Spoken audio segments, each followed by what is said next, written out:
Assalamualaikum, a very good evening, ladies and gentlemen. We are very blessed today to be here at a forum about happy family, and the issue that we will be discussing is the activity to keep a happy family.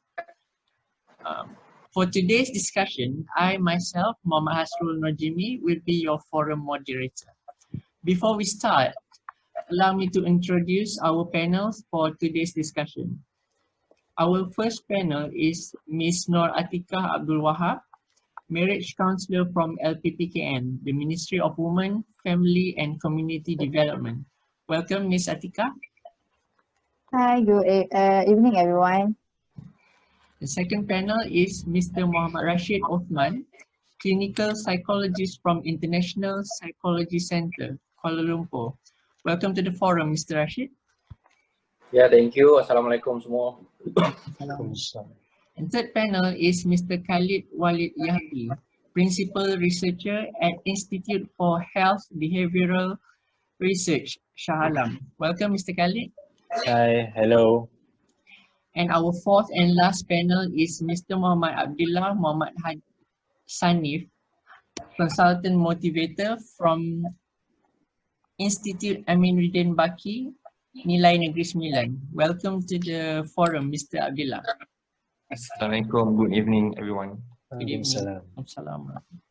Without further ado, we shall start our discussion, starting with our first panel.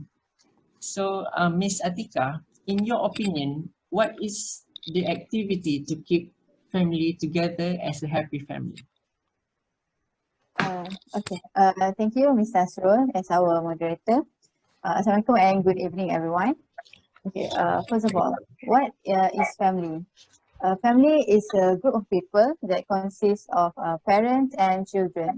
So, why family is important? Because family is the foundation of happiness of life. So, without family, our life will be not happy. So, how can we keep a happy family? The first one that we can do to keep a happy family is family should eat together because it helps family to handle stress of daily life and the hassle of day-to-day existence. Eating together also tends to promote more sensible eating habits, which in turn helps family members to manage their weight more easily. Expert says that children need to learn a little bit at a time. So if dinner time is an interesting time of the day for a child, he will going to learn on how to sit or how to say, such as how was your day or what was the best thing, what happened to you today. According to expert article from Stanford, said that eating together with family will improve communication.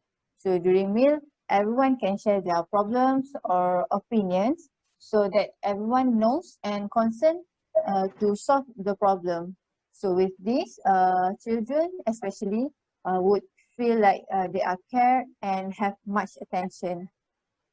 Kids also develop their self-esteem while eating together. By listening to what the children say, then we respond to their opinion or their saying. So they will be feel respected and develop their confidence. But as an advice, please avoid discussing things that would embarrass or humiliate family members. Okay, next one. As to keep a family happy, we should prioritize marriage first. This is because marriage comes first before forming a family. We have to marry first before we have children. So since marriage is the foundation for the family, the needs of relationship have to be carefully nurtured. Sometimes marriage gets lost in all surrounded modern life. So we attend to our children's need, we make our boss happy, but we often let our personal health and well-being slide. And we borrow time and energy from our marriage to satisfy other demands in the world. The problem is that the healthy marriage is at the heart of healthy two-parent family. We are reminded that the saying of the best thing a father can do for their children is to love their mother and vice versa. So although it took some effort to keep the marriage in the forefront, it is very important to keep the marriage healthy for the sake of the whole family. Mr. Asrul? Thank you, Ms. Atika. Uh, Pertaining to your first point just now, it's been highlighted by researchers in 1997 by Blum, whereas dinner conversation is a highly domain-specific activity. The different function fulfilled by language during the dinner have hardly received any attention, nor has the influence exerted on the conversation by such contextual factors at different age of the family institution. So would you agree that a lighter conversation over meals is better than conversation that requires in-depth problem solving, as it will definitely ruin the eating mood among the family members? Okay, thank you, Mr. Asrul. Okay, compared to light conversation and in-depth conversation, of course, light conversation is better because in-depth problem discussion during meal is not suitable, and also in-depth problem discussion would require professional involvement. So as I said before, we have to avoid negative thing in discussion during meal time, as I said before. Thank you, Ms. Atika, for your opinion. We move forward to the next panel, Mr. Rashid. What is your opinion on the matter discussed, Mr. Rashid? Okay, thank you to Mr. Asrul as our moderator for today. Assalamualaikum and good evening to everyone. First of all, my name is Rashid bin Othman. I am clinical psychologist from International Psychology Center, Kuala Lumpur.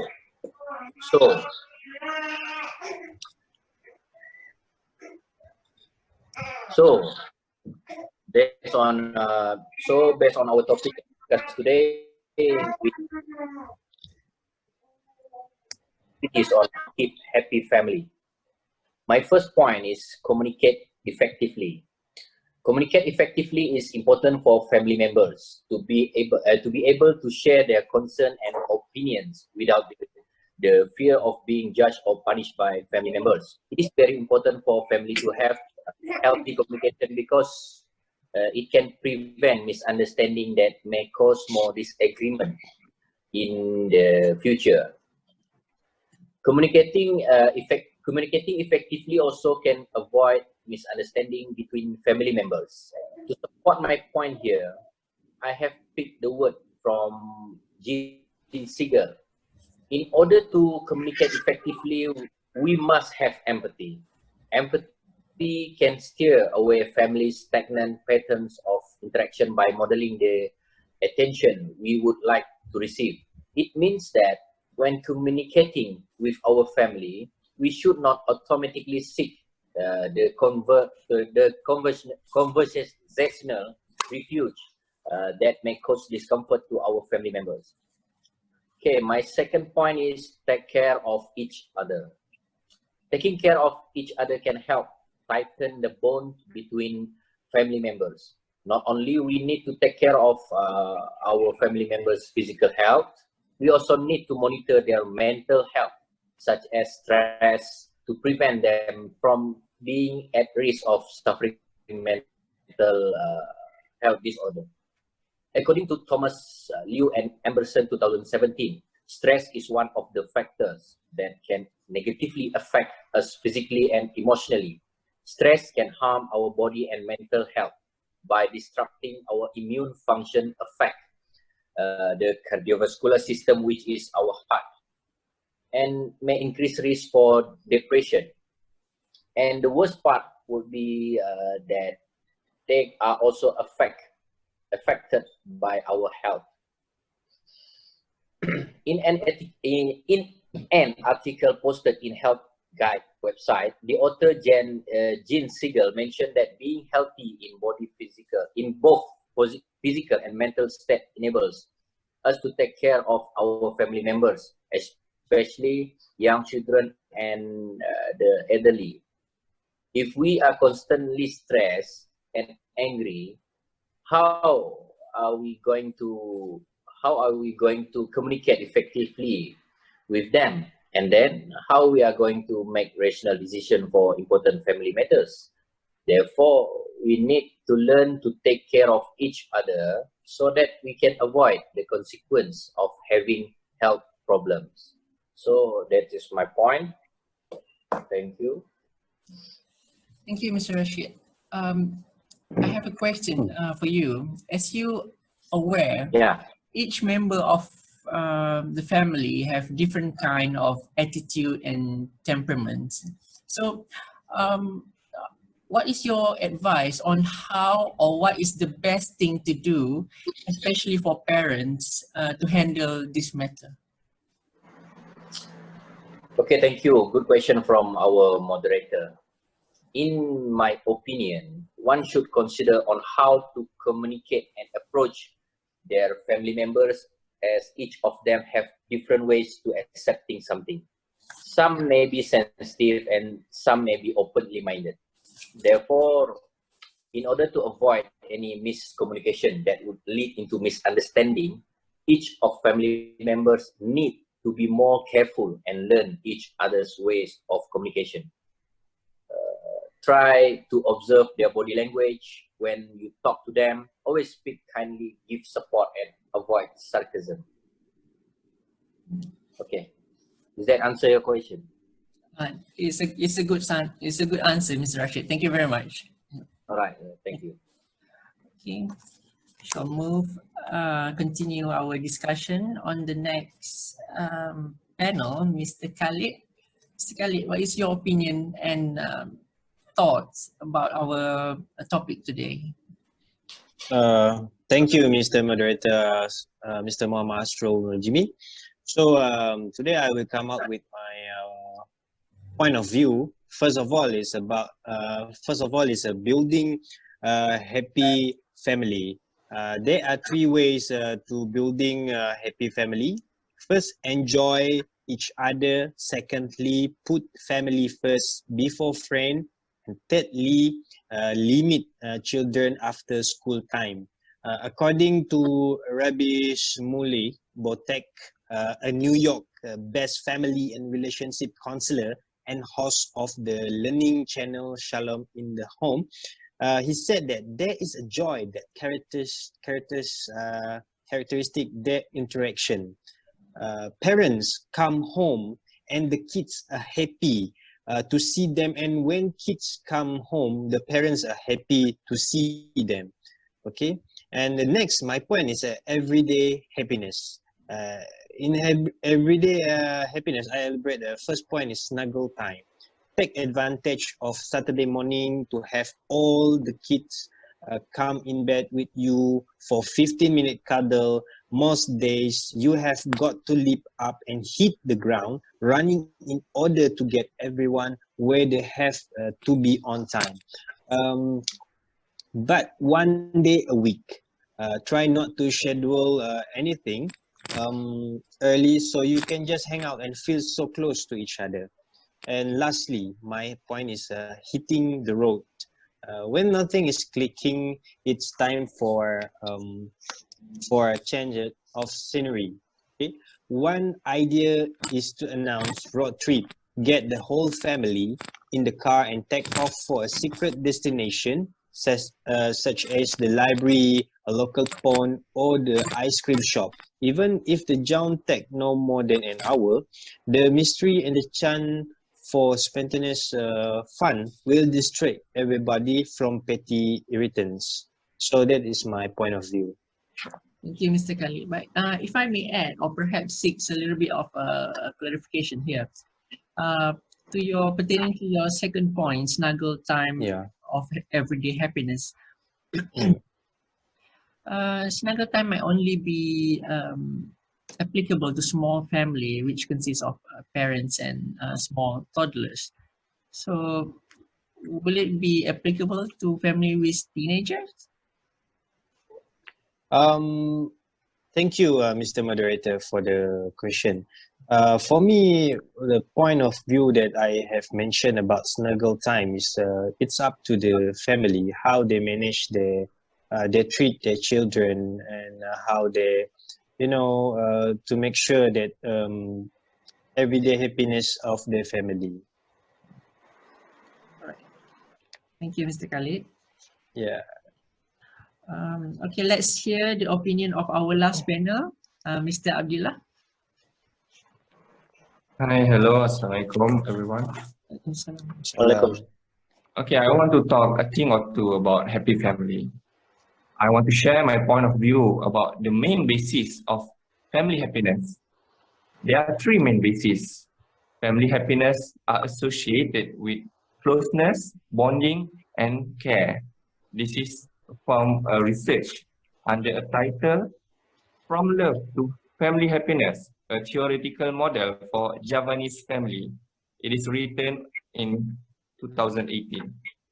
Okay, these three components, closeness, bonding, and care, it gives the sense of security to live within a family. It also gives the meaning of cooperation of every member inside a family. Closeness is where we feel the presence of other in our life. But bonding, that is building relationship with others. Bonding gives a positive feeling to family members, the willingness to share their opinion, feeling, and problems. Additional to what Mr. Rashid has said just now, according to theory of family communication, we also believe by being open to talk sensitive issues, it can help the family to process and function better. This is according to a study done by Berger and Paul in 2008. As caring as a relationship between family members can be, members of family can be more intimate, caring, and respectful. This positive interaction will produce many more positive outcomes in the future. Last but not least, I find that family happiness is an important thing because happy condition makes family members to have a positive view or positive pictures of each other. These views can support everyone or individual to achieve everyone's individual personal happiness. That's all from me. Thank you, Mr. Adil. I, however, have two questions for you. Regarding your last notes or last points. So what is the need of positive picture of family? What's behind that idea? Okay, positive picture or positive perspective from every family member to others members is very important because it is to start the feeling of caring and build trust among each other, which to believe by living in a family environment is safe and a secure place to live. Thank you. Thank you. And my second question for you is, what kind of contribution from each family members that expected? Okay. Aside from playing respective roles of each members of family, such as mother nurturing their child or father give protection and home security, every members of the family also have to share and respect each other with good communication and good behavior. Family contribution can reflect to family function as a systematic organization. This is according to research done by Andayuni in the year 2000. Thank you. Thank you, Mr. Abdullah. Sorry for interrupting. Yes, Mr. Rashid, go on. Okay, I have a question for Mr. Khalid. Mr. Khalid, can you hear me? Yeah, Okay. yeah. Okay, Mr. Khalid, I have a question for you. Just now you said limit children after school. I am a little bit confused about that. So what do you mean by limit children after school? Thank you. Oh, okay. Thank you, Mr. Rashid, for the question. So what I mean by the limit children after school is we are not totally to stop their own activity. For example, they want to play at the playground or whatsoever, meet their friend. But what I mean here is parents and their children, they have to have a quality time with each other because this is very important to make sure the family is have a good bonding, and then that is what I mean by the limit children. Not totally we limit them from do what they want to do, but for me, from my opinion at that point, limit children is just want to have a good bonding with their parents and children. Okay, thank you for the answer. If I may, okay, dear Mr. Khalid, Yes. I may not agree with one of your point you said just now about your statement saying that by hitting a road can build happy family. I may not agree because from what I'm seeing is not every family can afford even a short vacation. Can you please elaborate on that? Okay, thank you, Mr. Adib. About the point that hitting the road, from my point of view, not all family affordable. Yes, I agree with you, but maybe the parents have their own creativity, their own how to say that they're able and have a capable to to make their family happy, not just for a short vacay. Maybe they can go to the for example, like I'm now at Cyberjaya, maybe can go to Tasik Cyberjaya, also ever place that can make the family happy and they can spend time together. So it's up to the family economy lah. The important thing here, they have to spend time together. Yes. True. Thank you to all our panels. As we are getting to the end of our discussion, it is safe to conclude that several activities such as having meals together, physically expressing your love to your spouse, effective communication among family members, surprise road trips, family portraits are only a few of the many others activities to keep a family happy. Regardless the activity, it is vital for each of the family members to respect each other and care for each other to make the bonding grow stronger. As per saying, blood is always thicker than water. There are no other discussion. We as organizer like to express our deepest gratitude to all of our panel for their valuable thought and opinions towards this healthy discussion. We hope that audience understand the importance and practicality of the highlighted activities to keep a family happy as per outlined by our panels. Thank you for your time and participation, and hopefully we can meet again sometimes in the future to discuss on different issues. Till then, Assalamualaikum and thank you. Salam. Thank you very much. Have a nice day, everyone. Yeah, thank you. Have a nice day. Thank you. Assalamualaikum. Waalaikumsalam.